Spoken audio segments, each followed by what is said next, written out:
దేవుని కొరకు గొప్ప వాటిని ఆశించు, దేవుని కొరకు గొప్ప వాటిని సాధించు, దేవుని కొరకు గొప్ప వాటిని ప్రయత్నించు. విజయం నీదే, విజయం నీదే. దేవుని కొరకు గొప్ప వాటిని ఆశించు, దేవుని కొరకు గొప్ప వాటిని సాధించడానికి ప్రయత్నించు, విజయం నీదే.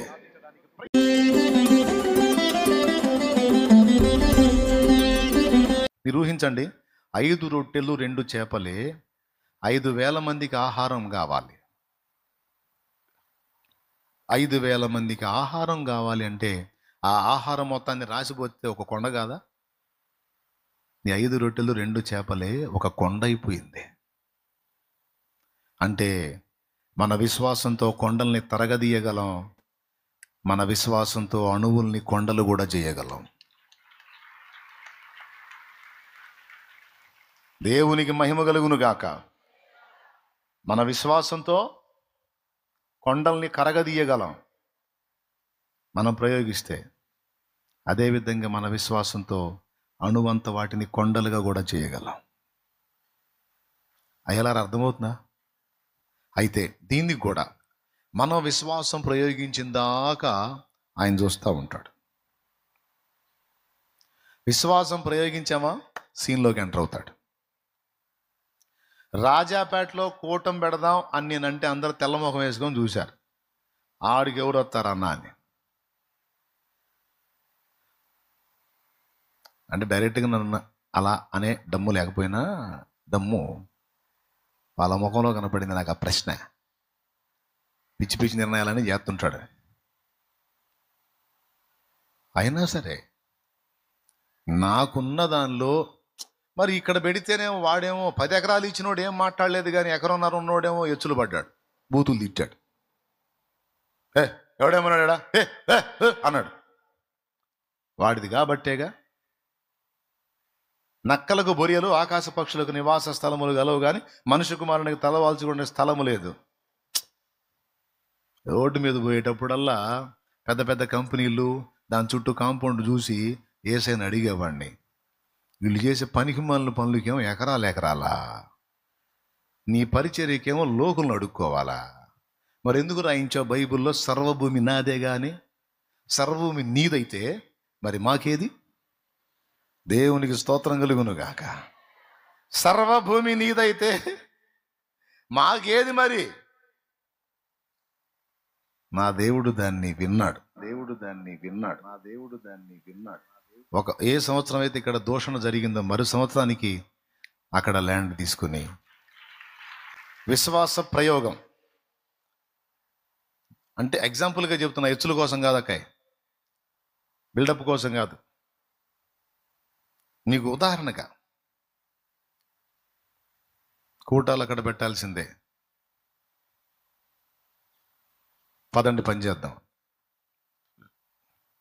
నాకున్న కొంచెంలో, నాకున్న విశ్వాసంలో నేను విశ్వాసాన్ని ప్రయోగించా. సీన్లో కేసయ్య వచ్చాడో రాలేదో మీరే చెప్పాలి. వచ్చాడా రాలేదా? ఏంద్రా నువ్వు అంత దూరంలో పెట్టి పెద్ద పెద్ద కొండలకేస్తుంటే నేనేమో వస్తాను అనుకున్నా ఏంది అన్నాడా? నువ్వు కొండలకేస్తావో, బండ్లకేస్తావో, గుండ్లకేస్తావో ఎయిరా, నీకు దమ్ము, నువ్వు ఎంత ప్రయోగం చేయగలవో అక్కడ నేను ఎంటర్ అవుతా. ఎందుకంటే అదంతా నా నిమిత్తం, ప్రజల నిమిత్తం నువ్వు ఆలోచిస్తున్నావు కనుక నేను నీకు తోడై ఉంటా. పదా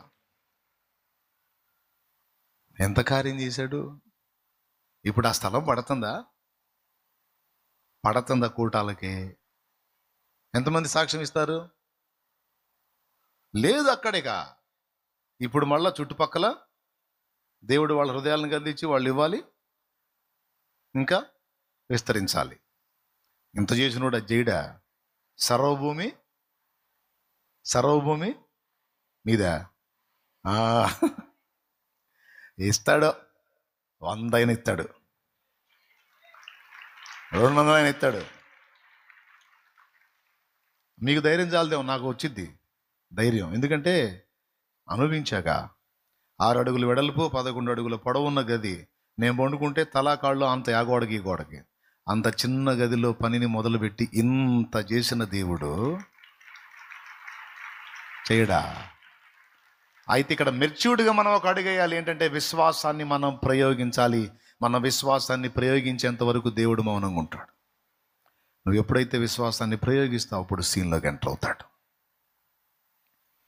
అందుకే దేవుని కొరకు గొప్ప వాటిని ఆశించు, దేవుని కొరకు గొప్ప వాటిని సాధించు, దేవుని కొరకు గొప్ప వాటిని ప్రయత్నించు. విజయం నీదే, విజయం నీదే. దేవుని కొరకు గొప్ప వాటిని ఆశించు, దేవుని కొరకు గొప్ప వాటిని సాధించడానికి ప్రయత్నించు. విజయం నీదే, విజయం నీదే. ఇప్పుడు విశ్వాసాన్ని నేను ప్రయోగించకుండా, ఇక్కడికి అడుగేయకుండా శాంతినగర్లో కూర్చొని అక్కడే కూర్చున్నట్టయితే ఇప్పటికక్కడే ఉండేవాడిని. మొదటి అడుగు ఎక్కడికి వేసాను, ఇక్కడ నుంచి ఇప్పుడు 3వ అడుగు 1, 2 ఎన్ని కిలోమీటర్లు, 6, 7 ఉంటుంది. కరెక్ట్గా 7 కిలోమీటర్లు అనుకోండి, ఆడేసాం అడుగు. బిడ్డలారా, ఎదిగిన వాళ్ళంగా, స్వేచ్ఛాపరులంగా, అంటే దేవుడు మనకు స్వాతంత్ర్యం ఇచ్చాడు. ఆ స్వాతంత్ర్యాన్ని వినియోగించుకొని మనంతట మనమే తప్పు మానుకోవాలి. మనంతట మనమే దేవుని ఘనకార్యాలకు పూనుకోవాలి. నువ్వు పూనుకో, దేవుడు నీ పక్షాన ఉంటాడు. దేవుడు నీ పక్షాన ఉంటాడు. నువ్వు మొదలుపెట్టు, ఆయన నీ పక్క నుండి నీకు జయమిస్తాడు. నువ్వు విశ్వాసాన్ని ప్రయోగించకుండా, దేవుడు ఎంత శక్తివంతుడైనా సరే, పడవలో కూర్చున్నాడు, పడవలో కూర్చున్నారు. పేతురేమో నీళ్ళ మీద దిగి విశ్వాసాన్ని ప్రయోగించాడు. పడవలో కూర్చున్న వాళ్ళు నడిచారా, పేతురు నడిచాడా? మునిగినా మళ్ళా తిరిగి లేవనెత్తి మరి నడిపించాడుగా. విశ్వాసాన్ని ప్రయోగించిన వాడిని అన్యాయం చేశాడా? చేయలా. కార్యాన్ని నెరవేర్చాడు నా దేవుడు. దేవునికి స్తోత్రం కలుగునుగాక.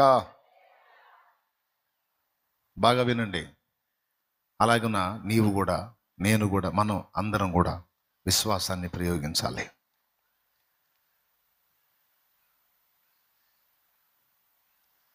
ఎదిగిన వాళ్ళంగా మన నుంచి అది ఆశిస్తాడు మన పరలోక తండ్రి. అందుకే ప్రారంభం నుంచి ముగింపు దాకా విశ్వసించు, విశ్వసించు, విశ్వసించు, విశ్వసించు, విశ్వసించు. ఈ 2 విషయాల్లోనే కాదు, ఇక ఏ విషయంలోనైనా సరే ముందు అడుగు వేయాల్సింది నువ్వే. ఏ విషయంలోనైనా సరే సమాజాన్ని ఉద్ధరించాలి, నీకు ఆశ ఉంది, అడుగు నువ్వు వేయి. ఎలా ఉద్ధరించాలో దారి నీకు చూపించి నీకు ఆ గెలిపిస్తాడు ఆయన. 10 మందికి అన్నం పెట్టాలి, ఆశ నీకుంది. నీకున్న ఆశతో ముందు ఒక అడుగేయి, అందులోని 10 మందికి అన్నం పెట్టే శక్తి నీకు వచ్చేటట్టు చేస్తాడు. జాబు నేను వెతుక్కోవటం కాదు, 10 మందికి జాబ్ ఇచ్చే పొజిషన్ నాకు ఉండాలి. ఆశ ఉందా? అట్లయితే ముందు ఒక అడుగు వేయి, చిన్నదానిలోనే వేయి. అంటే 5,000 మందికి 5 రొట్టెలు తెచ్చినట్టు వేయి. 5,000 ఎక్కడ, 5 రొట్టెలు ఎక్కడ? కానీ ఈ 5 రొట్టెలే 5,000 కడుపు నింపింది. దేవా, నా ఒక్కదాని కడుపు, నా ఒక్కడి కడుపు నింపుకోవటానికి కాదయ్యా, ఈ చేత్తో 10 మందికి జీతాలు ఇవ్వాలి, ఈ చేత్తో 10 మందికి అన్నం పెట్టాలి, ఈ చేత్తో 10 కుటుంబాలు పచ్చగా కళకళలాడుతుంటే చూడాలి. నా ఆశ తండ్రి, నా ఆశ. నన్ను ఆశపడు. దానికోసం ముందు ఒక అడుగు నీకున్న దానిలో నువ్వు వేయి. దేవుడు చేసే కార్యం ఏందో నువ్వు చూస్తావు. ఏమైనా అర్థమవుతుందా? అర్థం కాకపోయినా చేయగలిగింది ఏం లేదు.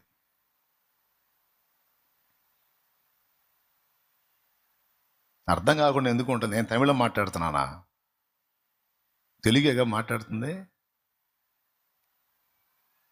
మనమే మానటానికి మొదట అడిగేస్తే దేవుడు జయమిస్తాడు. మనమే సాధించడానికి మొదట అడిగేస్తే దేవుడు జయమిస్తాడు. మనమే విశ్వాసాన్ని ప్రయోగిస్తే దేవుడు దాన్ని వృద్ధి పొందిస్తాడు. ఏదైనా సరే మనమే మోకరిస్తే దేవుడు బంధించగలడు, విడిపించగలడు. ఇప్పుడు దేవుడు కదలటానికి ముందు మనం ఏం చేయాలా? ముందు మనం మోకరించాలా, అప్పుడు దేవుడు కదులుతాడు. ఇది దేవుడు మన నుంచి ఆశిస్తున్నది. ఇక్కడ మనంతట మనమే స్పందించాలి. ఆయన బలవంతం పెట్టడం. కానీ కొంతమంది అనుకుంటారు, దేవుడు స్పందించాలంటే శాలేమన్న లాంటి వాళ్ళు కదిలితే ఏదైనా స్పందిస్తాడు, కానీ నాలాంటి వాడు, నాలాంటి మనిషి కష్టం. ఆయన అంటే ఒక అంతస్తులో ఉన్నాడు. ఆయన చెబితే ఏదైనా వింటాడు. ఆయన అడుగేస్తే ఏ కార్యమైనా చేస్తాడు. ఆయన నేను ఒకటేనా అని నీకు అనిపిస్తుందా లేదా? అబద్ధం ఆడకుండా చెప్పు. ఎంతమందికి అనిపించిందో చేతులు ఎత్తండి. ఇదిగో షో చేయొద్దు. చాలాసార్లు రాలేదని నీకు అట్టండి అనుమానం. అన్న ప్రార్థన చేసి తింటాడు ఆయన, దేవుని బిడ్డ కాబట్టి. నేను చేసి తింటాను, మరి నువ్వు దెయ్యం బిడ్డవా? నువ్వు దేవుని బిడ్డవా? ఒక్క మాట చెప్తాను నేను. అసలు ఇంకా చెప్పాలంటే,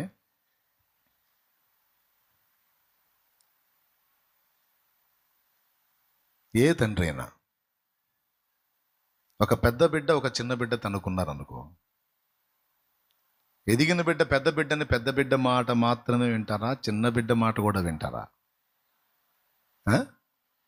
అసలు ఇంకా చెప్పాలంటే ఎవరు ఎక్కువ ఇంట్రెస్ట్గా వింటారు?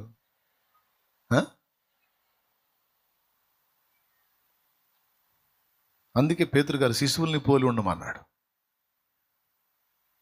అందుకే యేసయ్య మార్పు నుండి బిడ్డల వంటి వారిగండి అన్నాడు. అందుకే 8వ కీర్తనలో బాలుల యొక్కయో చంటి పిల్లల యొక్కయో స్తుతుల మూలమున నీ ఒక దుర్గమును స్థాపిస్తున్నావు అన్నాడు. నేను చెబుతున్నా, నువ్వు కొత్తగా వచ్చిన బిడ్డవైనా, ఈ రోజే వచ్చిన బిడ్డవైనా, కొత్తగా ప్రభువుని తెలుసుకున్న బిడ్డవైనా, నేను కాస్త అనుభవం కలిగిన వ్యక్తినైనా, నా ప్రార్థన ఎంత తీవ్రంగా వింటాడో నీ వచ్చిరాని ప్రార్థన, తెలిసి తెలియని ఆ దీన ప్రార్థన అంతకంటే సీరియస్గా వింటాడు. నేను ప్రయోగించిన విశ్వాసానికి ఎంత స్పందిస్తాడో, క్రొత్తగా ఉన్న క్రీస్తులో శిశువుగా ఎదుగుతున్న నీవు ప్రయోగించిన విశ్వాసాన్ని కూడా ఆయన అంతే గౌరవిస్తాడు. కాబట్టి బిడ్డలారా, మనం వెంబడిస్తున్న తండ్రి ప్రేమగల తండ్రి. మన పసిబిడ్డలాగా ఉన్నామని త్రోసేడు, ఇంకా దగ్గరికి తీసుకుంటాడు. ఎదగాలని ఆశిస్తాడు.